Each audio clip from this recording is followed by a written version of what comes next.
अच्छा है दान देना, अच्छा संतों को दान देना अच्छा, लेकिन ऐसे दान दे के बोलो कि मैं मुक्त हो जाऊं तो नहीं हो सकते साहब। ऐसे दान दे के मैं परमात्मा से मिल लूं तो नहीं मिल सकते साहब। तो कौन सी युक्तियां लेनी चाहिए वो हमें उनको समझना चाहिए, और उस समझ की वजह से ही हमारा कल्याण होगा, हमारा जानकारी होगी, हमको आनंद होगा। बोलिए सदगुरु भगवान की जय। अभी जो ऊपर वाला श्लोक पढ़ा हमने पहले, उसमें उन्होंने कहा ना, कल्याणप्रद युक्तियों द्वारा विचार करने से ही वस्तु का निश्चय होता देखा जाता है। ये समझा? स्नान, दान अथवा करोड़ों प्राणायाम, जो प्राण ऊपर चढ़ाते ये, तो उससे भी वो वस्तु प्राप्त नहीं होती है ना। वो मैं इसको गहरा है, प्राण समाधि चढ़ा ले तो सुन हो गया, फिर नीचे आए तो वैसा का वैसा ही। जैसे आदमी शशोपति में चला जाए और सो जाए और फिर वापस आए तो वही जैसा था मानव है। नहीं, विचार से उन्होंने विचार की बहुत बड़ी महत्व बताया। प्राणायाम से कुछ नहीं होता, कर्म से कुछ नहीं होता, दान से कुछ नहीं होता, विचार से होता है सब कुछ। और आज संसार में जो सब चल रहे, विचार ही चल रहा है, सुखी दुखी भी विचारों से ही हो रहे हैं। इसीलिए त्याग का महत्व रखा है, क्या विचारना है क्या नहीं विचारना है, ये आपके हाथ में है साहब। अब आगे चलते कि अधिकारी को निरूपण किया हुआ, अधिकारी को बयां करते, कैसा अधिकारी कैसा होता है। विशेषतः अधिकारी को ही फल की सिद्धि होती है। फल समझते हो ना, फल कि भाई फल बोल रहे हैं आप, तो फल का मतलब है आपकी जो आप मेहनत कर रहे हैं उसकी बढ़ोतरी हो ना, आपको पता चले कि हाँ मैं जिया कुछ, हाँ जय जय जय जय कमाल का है। क्यों? विचार से ही सब होता है। विचार नहीं करेंगे तो आपको क्या पता चलेगा, पशु के पशु रहेंगे, पशु के पशु रहेंगे। पुरुषोत्तम बनने के लिए तो विचार करना पड़ेगा। विचार एरा गेरा विचार नहीं, अपने कल्याण का विचार। नहाने धोने का, गंगा स्नान का, दान का, प्राणायाम का विचार नहीं, मैं कौन हूं ये विचार साहब। वस्तु की प्राप्ति हो जिसके अंदर, वो विचार, तो वो अधिकारी है, वो फल है। और इसके अंदर खास तौर पे ऐसे अच्छे विचार के लिए हमको देश, जगह, देश के मतलब यहाँ पे जगह के हैं, अरे रण्याम ही जगह होनी चाहिए, अच्छी जगह होनी चाहिए, कोई डिस्टर्ब करने वाला नहीं होना चाहिए। देश, काल, वक्त भी ऐसा होना चाहिए। अब दिन समझ जाना भाई, हाँ वो संत लोग रातों को क्यों जागते और दिन में क्यों सोते रहते, इसलिए कि काल बहुत बड़ा सहायक है। जो आपको, आप विचार करें और उसको कोई डिस्टर्ब करेगा तो आप बात नहीं समझ सकेंगे। इसलिए वो उनके दिखाई भी जो ना दे नजर भी आ रहा है, जो दिन को रात और रात को दिन बना रहा है वही खुदा है। हाँ, दिखाई भी जो ना तलाश हो उसको नकर बुतों में, वो तो है बदलती हुई रुतों में। ये विचार है साहब, ये अधिकारी का निरूपण है। हाँ, अधिकारी ऐसा होता है, उसको परवाह नहीं होती कि मैं दिन में सो रहा हूं या रात को जाग रहा हूं, वो तो सुकून चाहता है।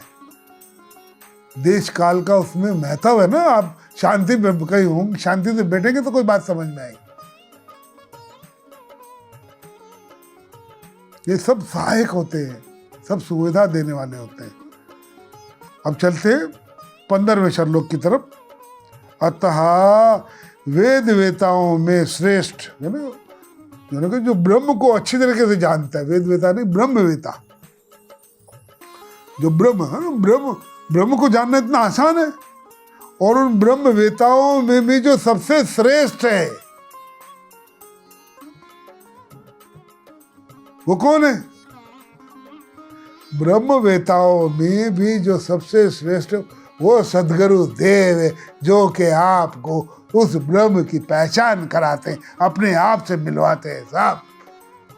वो ब्रह्म वेताओं में सबसे श्रेष्ठ, उसने अपने आप को जाना है और अपने आप को माना है, और आपको भी जन्माएगा, इसलिए उसको ब्रह्म वेता कहते हैं।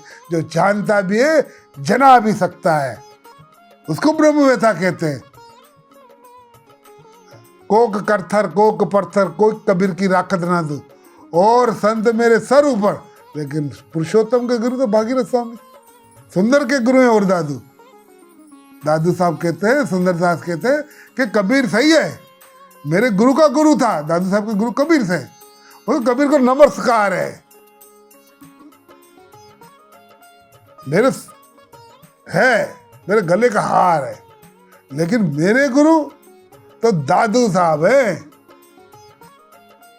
मैं कबीर को नमस्कार करता हूं, लेकिन मेरे सर का ताज तो मेरा गुरु है। कोक करथर कोक परथर, कोई कर्म कर रहा है, कोई पढ़ रहा है, कोई कबीर को मान रहा है, कोई नहीं मान रहा है ना, कोई कबीर की राखत ना दो। तो वो कबीर की रखे नहीं, मुझे उससे कोई सरोकार नहीं। मेरे गुरु ने मुझे जो ज्ञान दिया वो उत्तम है। कबीर ने भले दादू को दिया, लेकिन दादू साहब मेरे सिर के ताज है। कोक करथर कोक परथर, कोक कबीर की राखत ना दो, और संत मेरे सिर ऊपर। सुंदर के गुरु हैं और दादू, उसने कबीर की मेहमानी की, दादा गुरु थे कबीर साहब, लेकिन दादा गुरु की मेहमानी अपने गुरु की मेहमान की। और आज तो हम सब ऐसे ही लगे हुए हैं। कबीर का फोटो लगा दिया, आचार्य शंकर का लगा दिया, दत्तात्रेय का लगा दिया, नानक का लगा दिया। अबे भाई, उनको सबको नमस्कार है। सुंदरदास ये कह रहे सबको नमस्कार है, लेकिन जिसने ये बात समझाई, जिसने वस्तु विचार करना सिखाया, जिसने आपको जगाया, जो आपके पास है, जो आपके सामने है, उसकी कदर करो ना। मरे हुए के माफ करना, गलती कर, ऐसा समझना बात को, वो भी हमारे सन्मुख नहीं है साहब। मैं वो शब्द वो कहना नहीं चाहता, उनके शरीर अब नहीं है। अरे जो सामने है उसकी करो ना। जिनकी हड्डियां मट्टी में अग्नि में जल के भस्म हो गई है, उसकी फोटो रख के बैठे हो, वो ज्ञान देगा तुम्हें? नहीं। क्या तो सन्मुख बैठा है, क्या कह रहे हैं? अतः ब्रह्म वेताओं में श्रेष्ठ दया सागर गुरुदेव की शरण में जाकर जिज्ञासुओं को आत्म तत्व का विचार करना चाहिए। क्या कह रहे हैं? जो श्रेष्ठ है। अब कबीर के पास मैं अभी जाऊं, दत्तात्रेय के पास अभी जाऊं, नानक के पास जाऊं, आचार्य शंकर के दिए जला के उसके बोलूं, शास्त्र उसी का पढ़ रहा हूं, लेकिन इस शास्त्र को समझाया किसने मुझे? इस शास्त्र का नाम मुझे किसने सिखाया? सबसे पहली बात, अगर मेरे गुरुदेव नहीं होते तो मुझे विवेक चूड़ामणि का पता चलता, आत्म ज्ञान की परंपरा का पता चलता, आज मैं आप लोग के सामने बोल रहा होता? नहीं। फोटो लगा के उनकी अगरबत्तियां सब कर रहे, मैं भी कर रहा होता, लेकिन मैं सतगुरु देव, मेरे भागीरथ स्वामी, मेरे सिर के ताज, मैं उसके चरणों की रच, जिन्होंने मुझे जीना सिखाया, जिन्हें ये बात थोड़ी सी मैं बोलना सीखा, उन्होंने बहुत कुछ दिया था, उन्होंने बहुत कुछ समझाया, लेकिन मेरी बुद्धि में जरा भर तो आया, जरा भर मैं ऐसा समझता हूं, उनके चरण की रज के कण के बराबर थोड़ा सा मैंने बात को समझा। लेकिन मैं उनके पास बैठा, उनके शरण में बैठा, उन्होंने मुझ पे दया की। वो दया के सागर हैं। उसने समझाया मुझे, हिला हिला के, डांट के, डपट के, प्यार से, फुसला कर, समझा कर, बहला कर, तभी ये बात मुझे इतनी सी समझ में आई भाई। ये बात मुझे कभी नहीं समझा सकता, आचार्य शंकर नहीं समझा सकते, नानक नहीं समझा सकता, दत्तात्रेय नहीं समझा, वेदम व्यास नहीं समझा सकते साहब। ये तो मेरे गुरु की महिमा है। बोलो सदगुरु भागीरथ स्वामी की जय। उनके प्रताप से हुआ ये, नहीं तो इस बात को कौन जाने। हम भी होम बत्ती अगरबत्तियां माला वाला फेर रहे होते, कोई भजन वजन गा रहे होते, तबले ढोलकियां बजा रहे होते, यही कर रहे होते। और क्या कर रहे होते? जैसे दुनिया चल रही है वैसे हम भी चल रहे होते, लेकिन हम अलग तरह से जी रहे हैं। लोग हमें पसंद करें न करें, मेरे गुरु ने मुझे पसंद कर लिया, ये बड़ी बात है। और मुझे अपने आप में मुतमईन हूं कि जो बात मैंने जानी है सदगुरु के प्रताप से, वाह वाह, और भी लोगों को भी पसंद आ रही है।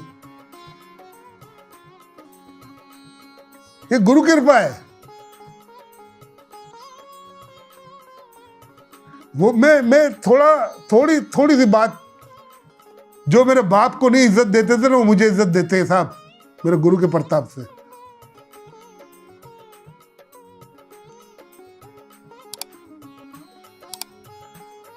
जो मेरे गुरु को भी इज्जत नहीं देते थे, ऐसे लोग थे, आज वो मेरे चरणों में भी आके पड़ते हैं। ये सब उसके भागीरथ स्वामी की मेहरबानी है।